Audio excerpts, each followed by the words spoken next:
কম্পিউটারে নকশা হচ্ছে কাঠের ফ্রেমের। এই নকশা অনুযায়ী মেশিনে কাটা হবে কাঠ, দেয়া হবে পোশাকের আকৃতি। এরপর কারুকাজের সৌন্দর্যমণ্ডিত এসব পণ্য চলে যাবে দেশের বিখ্যাত সব ব্র্যান্ডের দোকানে। মেহগনি গাছ সমিল থেকে প্রয়োজন মতো পাতলা করে নিয়ে আসা হয় কারখানায়। এরপর ক্রেতার চাহিদা অনুযায়ী নকশা করা হয় সেই কাঠে। আরেক মেশিনে মিহি করে দেয়া হয় রং। একটি পণ্য পুরোপুরি প্রস্তুত হতে 5 থেকে 7 দিন সময় লাগে।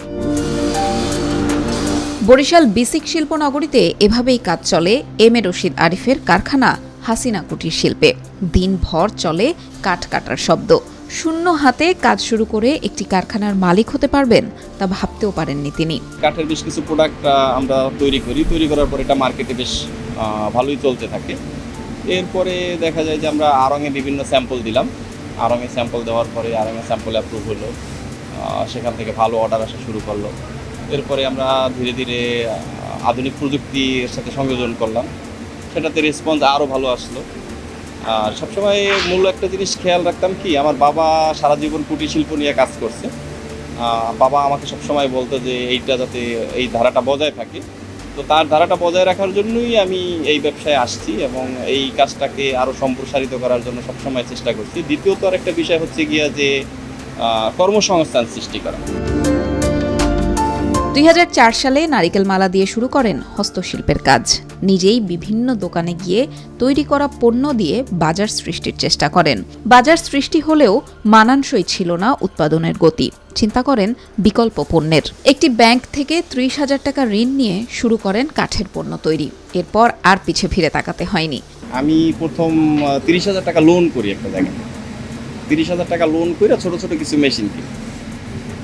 তো সেই মেশিন কিনে আমি একটু একটু করে কাজ শুরু করি, একটু একটু করে লোন পরিশোধ করি, আবার আর একটু বড় লোন করে আর একটু বড় কিছু কিনি। এরকম করতে করতেই আসলে আগাই আসে। কারখানায় এখন 30 জন শ্রমিক কাজ করেও হিমশিম খান পণ্য সরবরাহ করতে। আর বছরে এই প্রতিষ্ঠান থেকে বিক্রি হয় প্রায় 1.5 কোটি টাকার পণ্য। প্রথমে তো আমি নিজেই হাতে কাজ করতাম শুধু, তারপরে একজন সহকারী নিলাম, একজন সহকারী একটা মেশিন নিয়ে কাজ শুরু করলাম, তারপরে হলো 5 জন। এটা হইতে হইতে এখন আমার মোটামুটি প্রায় 30 জনের মতো কর্মচারী আছে। গ্লাস ঢাকনা, দেয়াল চিত্র, টিস্যু বক্স, শিশুদের পাজেল, ফুলদানি, ভিজিটিং কার্ডদানি, শৌখিন মানুষের ঘর ও অফিসের সৌন্দর্যের সবকিছু তৈরি হয় এখানে। দেশ ও দেশের বাইরে বিক্রি হয় এসব পরিবেশ বান্ধব কাঠ শিল্প। চায়না থেকে যে প্রোডাক্টগুলো আসে সেগুলো ওরা অনেক আধুনিক প্রযুক্তি ব্যবহার করার ফলে হয় কি যে ওদের প্রোডাক্টের দাম অনেক কম থাকে, কিন্তু মানটা ভালো থাকে না। কিন্তু এগুলো ব্যাপক হারে আমাদের দেশে ঢোকার কারণে হয় কি যে আমাদের প্রোডাক্টগুলো মার্কেটে ওদের সাথে চ্যালেঞ্জের সম্মুখীন হয়। কাঠের শৌখিন পণ্য উৎপাদন করে 20 বছরের ব্যবধানে সবচেয়ে বড় বাজার সৃষ্টি করেছে হাসিনা কুটির শিল্প।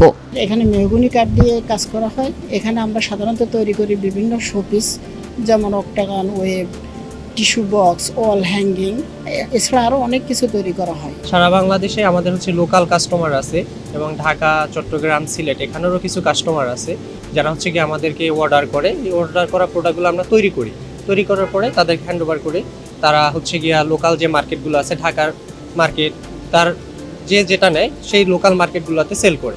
বড় বড় প্রতিষ্ঠানও আছে।